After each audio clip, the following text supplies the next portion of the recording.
Hey, ladies and gentlemen, welcome back to the channel. As always, it is Nick here, back for your daily crypto news and analysis. And today we are going to be talking about Hedera and Hbar. So with that being said, I hope that you are all having a beautiful day or a beautiful night, wherever you guys are out there in the world. So with that in mind, let's dive on in and let's start off with this post here. So yesterday, we talked a little bit about the 50 billion transactions that were hit on the mainnet.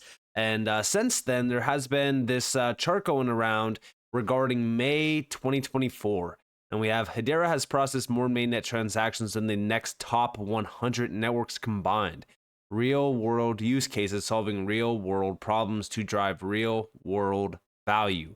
And on this list, Hbar or Hedera is the one in purple. And we have Ethereum, Bitcoin, Cardano, VeChain, Algorand, Polygon, XRP Ledger, Solana, and also the Multiverse X. So as we look at all of these other networks, it's kind of crazy, but yeah, when we look at Hedera, it has processed more transactions than the top 100 networks combined. That just shows you how much adoption and use of the network there actually is. Now, everyone has always been talking about how Hbar is not going up in value with these transactions. And currently speaking, yeah, like the transactions are not amounting to value yet because there's not enough of them. Yeah, 50 billion is a lot, but that is not going to impact the price of Hbar when we look at how much each transaction cost in terms of gas fees on the network. Beyond that, though, right? Remember that we're still not in a utility bull market. We're not in a market that runs off of utility. We run off of Bitcoin, speculation, and hype. Now, talking about that, as we actually address Bitcoin, one thing that I have been talking about on this channel, if you guys have been watching my other videos, is the altcoin charts versus Bitcoin. When we look at the Bitcoin pair for Hbar, for an example, this is what we have. So when we look at the MACD, bullish momentum is starting to pick up a little bit. Now, the last few times that it looked like this initially, we started to have a nice spike to the upside. Same with even back here in July. This is when it started to turn green. We saw it back here in November. We also saw it a little bit in February when this started to turn green as well. But we failed to break out of this major trend line. And when we look at this, this is what we currently look like. We are trading against that upper trend line. We've been trying to wick above it. In fact, the first major move that happened off of the BlackRock news put us right up here into this major red zone. This is where we have to be cautious. This bottom red zone is actually the demand zone. This is where we really kind of look at Hbar essentially being bottomed against Bitcoin, and we wait for a big spike to the upside. And that's why we were already prepared before the BlackRock news hit because we knew that a big move was coming regardless of what the news was going to tell us. But now, as we look at this chart, we could still range a little bit here, but it seems as though things are looking up.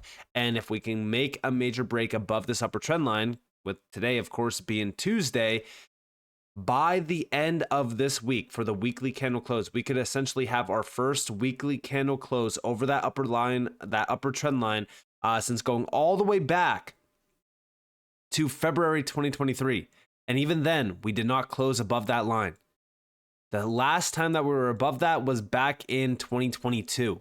So this is going to be a big moment for us if we can get above this upper trend line, and that will essentially set the course for us retesting this upper demand zone up here, and hopefully we can try to flip that range and target the 338 sats level, and then possibly the 454 sat level, which was the February 2023 highs. And just to give you guys a quick reference in terms of what that would look like percentage wise, this would be about roughly 160% run against Bitcoin. So that's why we are really kind of watching the Bitcoin pairs right now, as this is squeezing currently between that bottom trend line and that upper trend line. So a big move could very well be on the books right now for Hbar, but we have to be cautious, especially right now with Bitcoin still waiting for a big move, right? We're still awaiting what Bitcoin is going to do next. Now, outside of the Hbar Bitcoin pair, let's go check out the DeFi space around Hedera. So since going back to about roughly the middle of April on this chart, as you guys do see right here, this was like around like April 16th. We're sitting at about roughly 112 million. We have been on a little bit of an uptrend, trying to break out on this as well. As you guys do see, we have some spikes here to about roughly like 160 million. The last time that we were trading at a major level was back here in the beginning of March at about roughly almost $200 million. Right now, we're sitting at about roughly almost $134 million. 7-day change, SushiSwap is killing it, almost 16%. And then also we have DaVinci Graph is up about roughly almost 17%. But SushiSwap is the main one because it's dominating in terms of TVL at about roughly $100 million. But DeFi seems like it's on the uptrend for Hedera, especially even when we look at a few other things as well around Hedera. It seems as though HBAR is looking primed. That's why when we look at the Bitcoin price chart, it also looks like it's in a very good standing, as we do continue to see major movement on the mainnet and also major movement in terms of TVL around the DeFi space. Now, let's take you guys back a little bit. So if you guys have been following my XRP content, you probably know about the Ripple and Axelar Foundation partnership. We have Ripple Axelar Foundation partner to enhance XRP ledgers interoperability across blockchains. This was a big one that we actually addressed and we talked a little bit about because again, main chain, like when we really look at what's going on right now around some of like the main chains in this space, they're starting to connect with other chains, aka they're trying to work with them. Because we do know that a multi-chain feature is coming. We know that it's not going to be, a one size fits all. We're not, going to have just one winner. No, there's going to be multiple winners and they all need to be able to interoperate with each other and actually communicate with each other in terms of messages or, transactions, things like that. So we really look at this, and the Axelar Foundation is one that is a huge one, really kind of promoting interoperability around a lot of these major chains. Back in March, they had about roughly 55 plus connected blockchains. Today, I think it's well over 60. We'll talk a little bit more about that. But the XRP Ledger is one that is really kind of working with them as well and already tapped in with, of course, the Axelar Foundation and Ripple. And today, we got a pretty big announcement regarding the HBAR Foundation. We're excited to join Axelar Network's Interchain Amplifier pilot for permissionless connectivity across 68 plus networks, including Bitcoin, Stacks, Moonbeam, Base, and the EVM. So it's actually now 68 plus. Back here, it was 55 plus in March. So you could see how fast Axelar is really expanding. This builds on our DeFi 2.0 strategy, enabling interoperability for institutions and also retail. Once integrated with Axelar Mainnet, Amplifier will automate routing and translation across Axelar's growing open network of interconnected blockchains. Designed to run via on-chain smart contracts, Amplifier will leverage the security guarantees of the Axelar network to quickly bootstrap new cross-chain paths, expanding use cases, liquidity, and user bases. It is now available on Axelar DevNet.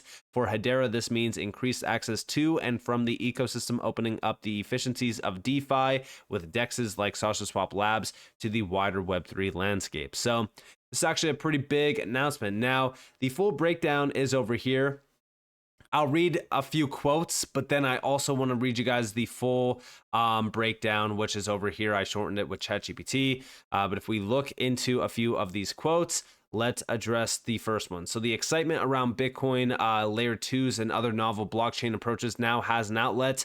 And this is the CEO of Interop Labs and also the co-founder of Axelar Protocol. I'm thrilled to see such a diverse group of consensus mechanisms leading the move to interoperability that's fast, open, and permissionless.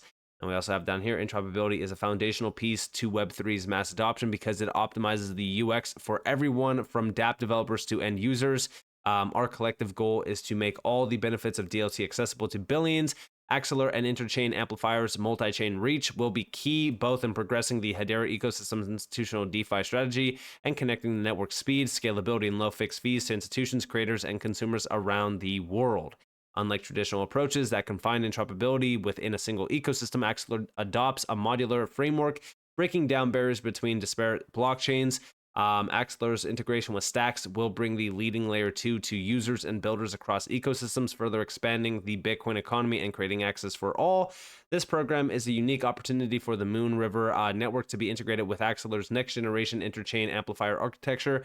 Axelar shares Moonbeam's vision of fostering a rich and interconnected blockchain ecosystem. We couldn't be more pleased with our community's overwhelming approval of this initiative that will address a fundamental need for Moon River. And we also have, with the connection of Ironfish into Axelar's interchain amplifier, we're able to bring a comprehensive privacy layer to every chain supported by Axelar. Ironfish is a full privacy chain that encrypts sensitive user data using zero-knowledge proofs for validation and is capable of providing privacy for all other assets. Amplifier stood out in its flexibility and advanced capability of connecting and supporting all different chain types with one another. Now, this is, like I said, a pretty big announcement. It's a huge move, not only for the entire industry, but definitely for Hedera. The big thing that I'm really focused on is what it will do for DeFi specifically on Hedera. And if we actually come back down here, right, they do mention how this is going to be a big game changer for institutional DeFi and the strategy behind what Hedera is focused on when it comes to institutional DeFi initiatives. So this is going to definitely pioneer and provide, a path towards major institutional adoption. And then over here, we have the Interchain Amplifier, a new service by Interop Labs is pioneering permissionless connectivity across major blockchain networks like Bitcoin, Ethereum, and more. It's now available on Axelar's DevNet, aiming to automate routing and translation across interconnected blockchains once integrated with Axelar mainnet. This tool leverages smart contracts on the Axelar network to facilitate seamless cross-chain communication, expanding use cases and user base. Several prominent projects, including Hedera, Stacks, Moonriver, and Ironfish, are early adopters of this technology, recognizing its potential to enhance interoperability within the blockchain ecosystem. For instance, Hedera sees it as essential for advancing its institutional DeFi strategy and connecting its speed and scalability to a broader audience. Stacks highlights the importance of breaking down barriers between ecosystems, while Moonriver acknowledges this initiative's alignment with their goal of fostering an interconnected blockchain ecosystem. Ironfish emphasizes the flexibility and advanced capabilities of the amplifier in supporting various chain types. Overall, the interchain amplifier promises to significantly enhance the scale and usability of an interoperable Web3 by facilitating easy connections across diverse blockchains. And yes, this is, like I said, paving the way for Web3 to truly become a reality, which is ultimately going to be a game changer, not only for Hedera, but for pretty much anyone involved within this, which I personally love to see. Now, outside of that, right, Axelar is a game changer, guys. When you go over to their website, we have the shortest path to scale. This is all around Web3 interoperability. It's a full platform. We could see some of the major players that are trusting Axelar. We have some major DeFi players, wallets, enterprise players like Microsoft, MasterCard, JP Morgan. And then you also have 150 plus other integrations across 9 verticals. You have RWAs on here, infrastructure, you name it. So this is definitely, like I said, one of the biggest players that you want to focus on. 60 plus blockchains, 1 million plus transactions, $8 billion plus transferred, 235,000 plus SDK downloads, and 75 POS validators. And here are some of the case studies. JP Morgan's Onyx is definitely one of the big ones on here. And then you also have a few other ones as well. Now, beyond this, yes, you have the ecosystem, which does feature some of the major integrations. Again, JP Morgan's Onyx is definitely one here, but we also have Microsoft. Axelar is the first blockchain interop partner in Azure Marketplace, sorry. And then we also have MetaMask, Uniswap, and a few other ones. These are all of the projects that are tapped in with Axelar. So again, all of these are the major players in the space. You could tell just simply by the names that are on here, but also by the overall reach that Axelar does have. So focus on this player. Focus on what's happening here. The multi-chain world that we have been talking about and addressing for so long is happening. It's becoming a reality. There's not going to be just one winner. This is how Web3 becomes a reality. This is how we get to that $100 trillion plus in value. And I'm very, very excited about this. Let me know what you guys think down in the comments below, though. If you guys did enjoy the video, definitely leave a like, subscribe, turn notifications on because more free content. You guys are more than welcome to follow me on Twitter and join the free Discord in the description below. And with that being said, guys, it's been Nick. Thanks for watching. Peace out.